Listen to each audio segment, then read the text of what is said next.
Salam sejahtera, Anda bersama saya Rizal Zulkafli dan ini Bisnes Awani. Dan permintaan tenaga negara dijangka akan meningkat selaras dengan usaha Malaysia untuk mencapai negara berpendapatan tinggi. Ini memerlukan usaha berterusan untuk memastikan aktiviti ekonomi dan pertumbuhan dalam mencapai sasaran. Seringkali isu tenaga dibincangkan pada ketika harga bahan bakar fosil dunia meningkat. Pada 2008, harga bahan bakar meningkat kepada $128 setong. Dan ini memaksa kerajaan dan juga syarikat swasta di serata dunia melihat kepada alternatif kepada sumber tenaga yang lebih mapan.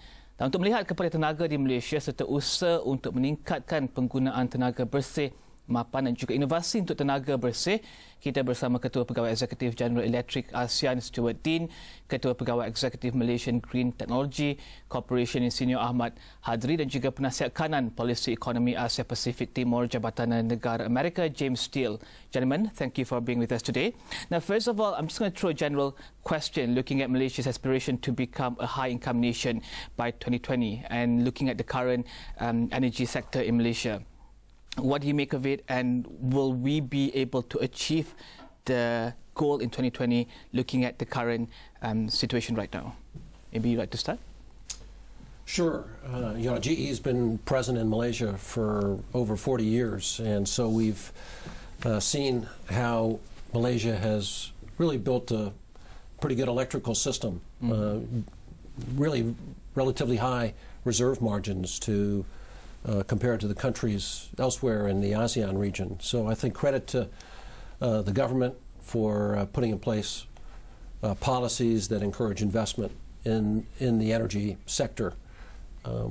With that said, I think it's clear that the focus is on sustainable energy development in the future, and so there'll be pressures for more renewable energy and for more efficient production of electricity going forward.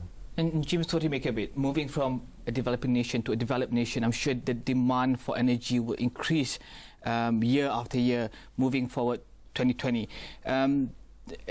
Looking at the current setup right now, are we ready? Is Malaysia ready, or do we need to further increase initiatives to further strategize the growth for energy supply? Well, I think you will find that as the economy grows and as Malaysia does reach that higher income status, that the demand for electricity is going to grow right along with it. In fact, the statistics that we have seen are that somewhere in the neighborhood of $9 trillion will be required in the Asia-Pacific region between, say, now and 2035 for investment in energy sectors, particularly in the power sector. So the power developments in the power sector, increases in power, are very, very much part and parcel of Malaysia's aspirations for a better performing economy. And I think it's very, very clear that renewable energies, that increasing innovation, will be part of the strategy that Malaysia is seeking to employ. And Adri, what do you make of it?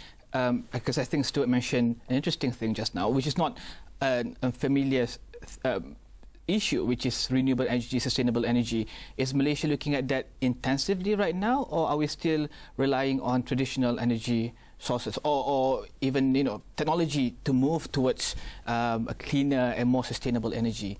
Yeah, I think Malaysia is doing our serious effort towards improving the renewable energy penetration into the energy mix. If you look at what has happened over the last 3-4 years, the government has actually put forward a clear policy to achieve certain renewable energy penetrations by the year 2015 and 2020. Looking even beyond that, Malaysia's also have taken effort to promote energy efficiencies within the context of energy use. So Malaysian government has a very conscious effort to ensure that we have a clear diversification policy with regards to fuel mix. And we have natural gas, hydro, coal, and of course, as far as way back 2000, we've introduced fifth fuel policy to incorporate renewable energies. And about in year 2011, the government has introduced the feed-in tariff program, and this is to propel further the utilization of renewable energy. And because of that, together with what Green Tech Malaysia has administered with what we call Green Technology Financing Scheme, we've seen a higher penetration of renewable energy today. And do you see a lot of people in the industry being more aware of this, the community being more aware of this? Because I think if the policy is there, but people on the other hand not really aware of what's happening, that's not really... Certainly we can do more. The opportunities is rather limited because of the amount of investments required. Having said that, I think the philosophy is actually to create market first in order to encourage innovation of technologies, the supplies of high technologies into Malaysia, and make our industries also grow to have such technologies within Malaysia. And with that context, if you see what has happened over the last 3 years, there have been some leaps and bounds in that regards.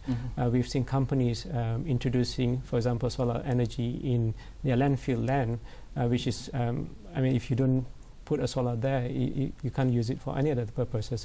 So people becoming more creative, and because of that, the industry is also becoming more active. Now, of course, ultimately, it is expected and hope that one day that the penetration of renewable energy can be more widespread throughout the country. Before we take a break, let's talk about GE's initiatives in Malaysia. GE has been here for the past since 1970s, right? For more than 40 years. For more than 40 years. And looking at the initiatives that GE has put, or the investment that GE has put in this country, and moving forward, echoing to what, or responding to what Hadri said just now, which is looking at alternatives to generating energy. Will GE be part of that, or is GE already being a part of that? Yeah, I'd say I'd make a couple points on what GE has been doing in Malaysia and generally speaking globally. Obviously the power sector is a mature one and very competitive.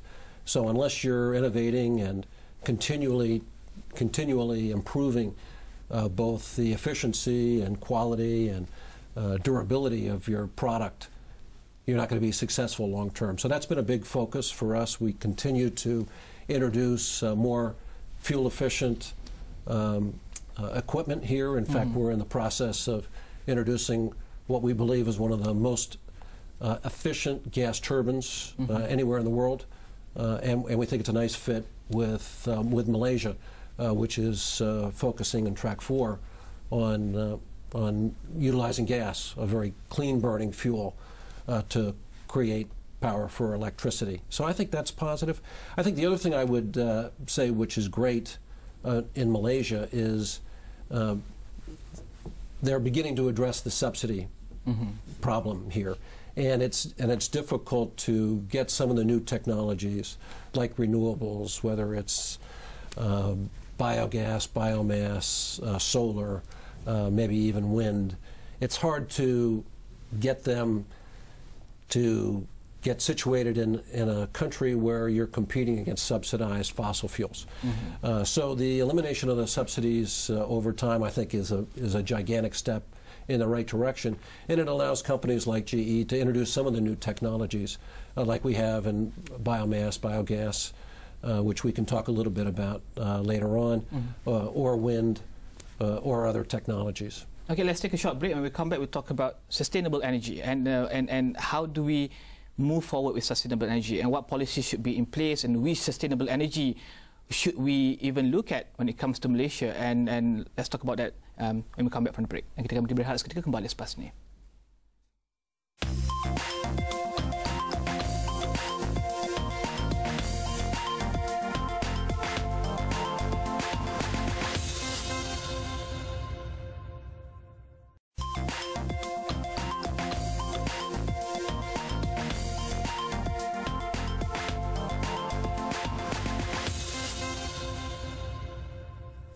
Bertemu kembali dan kita masih lagi membincangkan tentang kelestarian tenaga di Malaysia dan seterusnya. James, let's talk about I think the things that we talked about just now, which is sustainable energy. I think from the government's point of view, policies should be there, and I think one of the things that Stuart mentioned just now, which is really good, which is cutting back on subsidies so that people would be aware of the fact that energy is actually expensive, and moving forward there should be more initiatives made towards providing sustainable and more clean energy in the future. In terms of setting up the policy and taking into consideration that you are moving from a developing country to a developed country? You don't want any new policies to mar that development, and how do you go about doing that? Well, in fact, it is a considerable challenge, but Malaysia is taking some very, very good steps. They have, as both Hadrian and Stu have noted, the policies are coming in place. They're taking measures to address the subsidy issue. Subsidies essentially make it more difficult for the consumer to choose rationally the types of energy that he wants to use.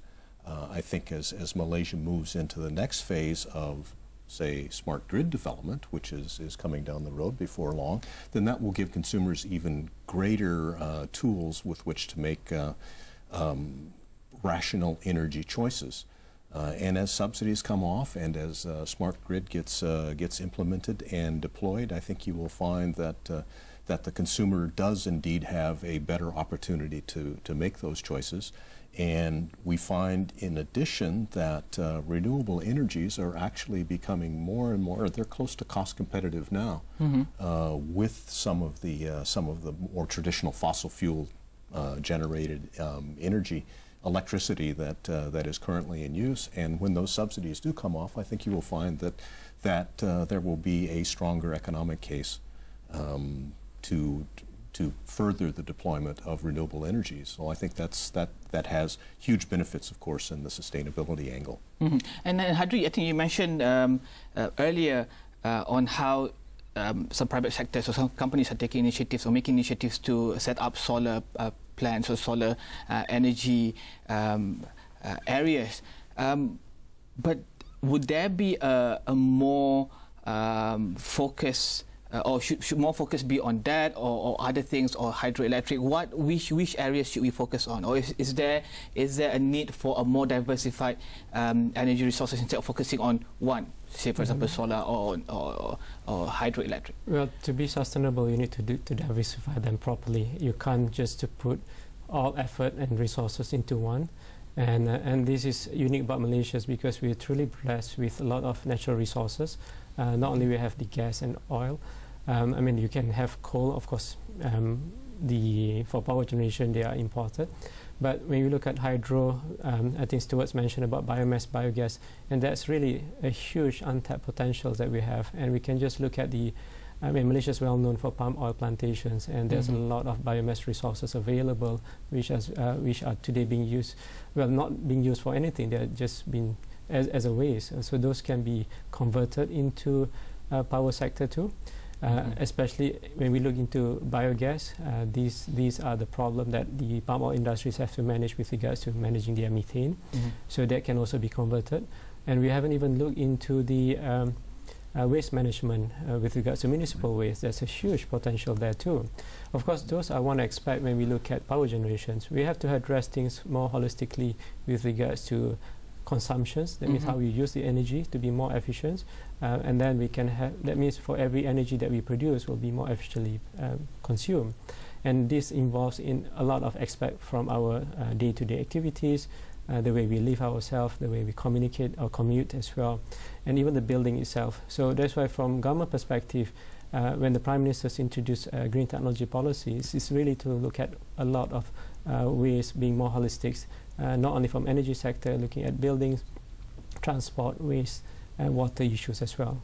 And when I travel, I always see appliances with energy efficiency ratings, and it's really good to see all that, because you know that while the government is making policies and people are investing on renewable energy, clean energy, you at home, you're also contributing by using all those appliances. But in Malaysia, do we see the awareness from consumer themselves to look at these appliances and make better choices when it comes to playing their part in using energy efficiently? Stuart? I would say one good example where I do see Malaysian consumers paying attention is in the lighting sector. LEDs are by far the fastest growing segment of the lighting business, particularly in multi-family construction and commercial establishment.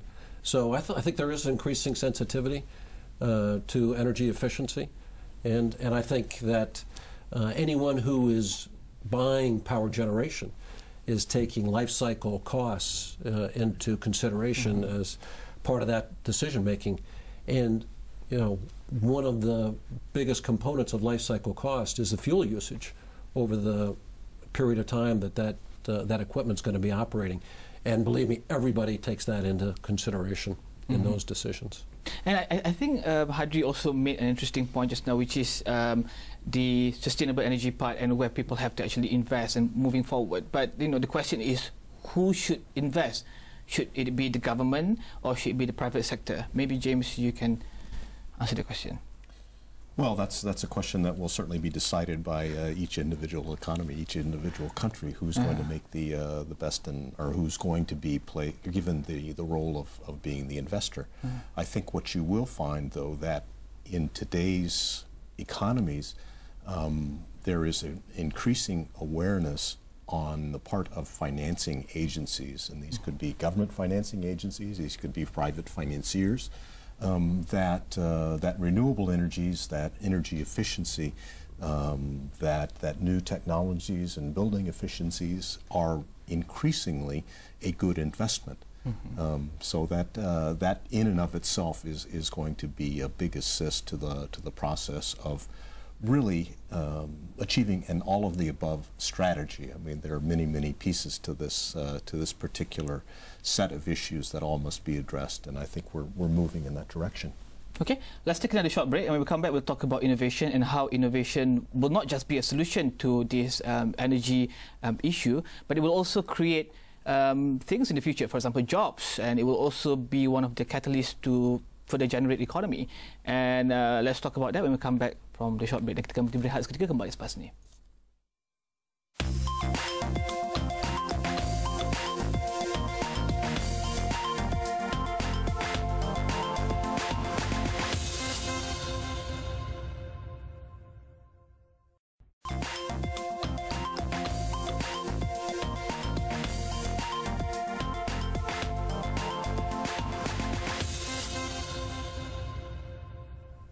Bertemu kembali, anda bersama saya Rizal Zulkafli dan kita bersama dengan Ketua Pegawai Eksekutif General Electric ASEAN Stuart Dane, Ketua Pegawai Eksekutif Malaysian Green Technology Corporation Insinyur Ahmad Hadri, dan juga Penasihat Kanan Polisi Ekonomi Asia Pasifik Timur Jabatan Negara Amerika James Steele, membincangkan tentang tenaga mapan dan juga lestari dan seterusnya tentang inovasi. Let's talk about innovation, because I think that's the fun part when it comes to renewable energy and sustainability, because I think that will just not only create new ways to generate energy, but also have multiplying effects that will also help the economy. Maybe Hadri, you can explain to us the level of innovation that is happening in Malaysia right now when it comes to looking for that alternative source of generating energy, or that sustainable energy. Yeah, what we try to do at Green Tech Malaysia is really try to bring innovative products or technologies into the mainstream market. And as we discussed earlier, often technologies which are more sustainable, they are a bit more costly, because really the principle, because there's no market. And this is what we call it a chicken and egg situations. So what we've seen is that it's important that the governments intervene in the beginning in trying to create a level playing field.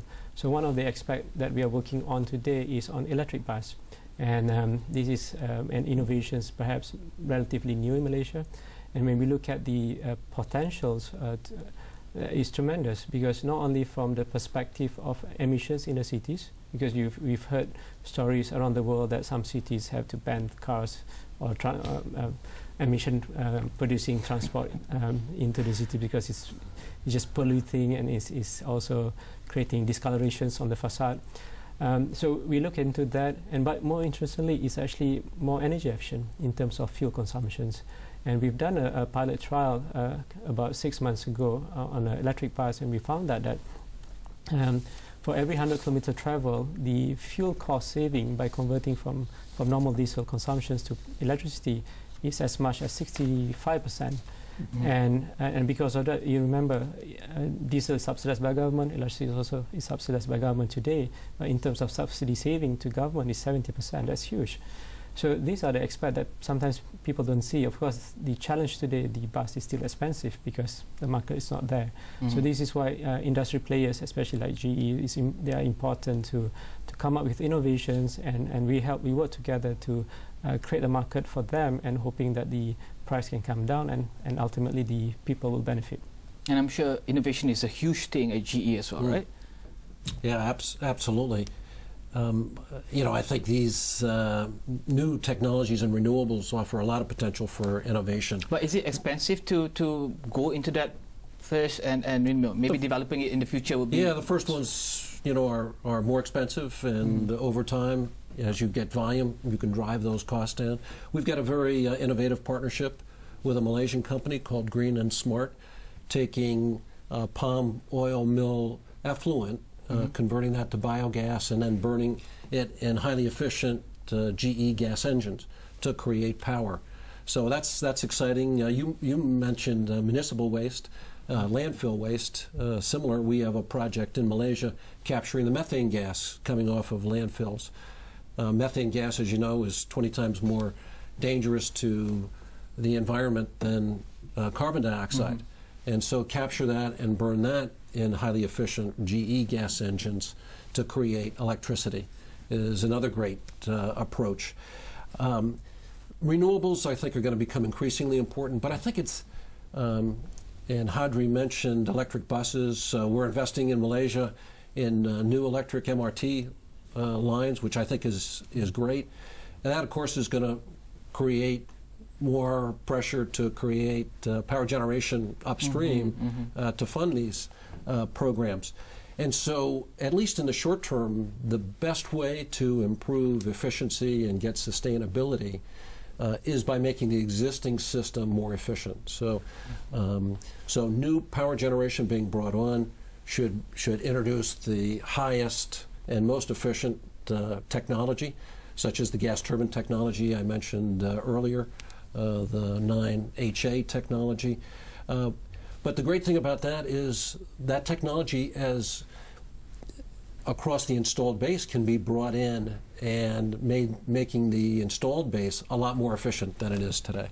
So there's lots of ways to improve the efficiency of the overall system, leveraging the innovations that are occurring today. What's the stage of the renewable energy innovation when it comes to Malaysia right now? Would you say that it's infancy, or it's maturing right now, or where do you see it right now? I think it's early days, as I think Kadri mentioned. So there's still more possibilities and more avenues to... We're starting to see some solar projects being surfaced. GE is one of the largest investors in solar around the world, and we're starting to pay attention to the developments in Malaysia, so we hope to invest in solar in Malaysia, as well as some of these biomass, biogas, and municipal waste projects. And Jim, let's talk about the US Asia Pacific Comprehensive Partnership for a Sustainable Energy Future. That's quite a mouthful. The $6 billion investment, and where it is right now, and how do we see that when it comes to the regional energy development, and why is it important to look at the region as a whole? Because I think, well, I'm going to answer my own question, which is the Asia would be the next, or people have said that Asia will be the next growth engine, but will $6 billion be enough, and where would it be allocated at, and what kind of investment are we looking at? Yeah, you mentioned the name, and I think it is, in fact, such a mouthful that we've shortened it to the U.S. Asia Pacific Comprehensive Energy Partnership. Or even shorter than that, U.S. ASEP, as we might call it. Clearly, to drive the movement of ASEAN and Asia more broadly to a sustainable energy future, I don't think anybody suspects that that $6 billion is going to be enough. I mean, the statistics that were cited. That I cited before from the IEA is about $9 trillion, is probably going to be required to be invested in the power sector between now and 2035. Now that's still 2 decades out, but still that's a considerably larger number. I think so the idea is not that this is going to be enough. The idea is that our financing agencies, specifically the U.S. Export-Import Bank and the Overseas Private Investment Corporation, are prepared to make these funds available for energy projects in the region. Now, so it's a commitment on the part of our financing agencies to work with project developers, with companies like GE, that can meet the requirements of the particular programs. That we are interested in supporting the development of energy industries, really power sector, throughout the region. It's not that Malaysia is going to get 15% of it or 25% of it.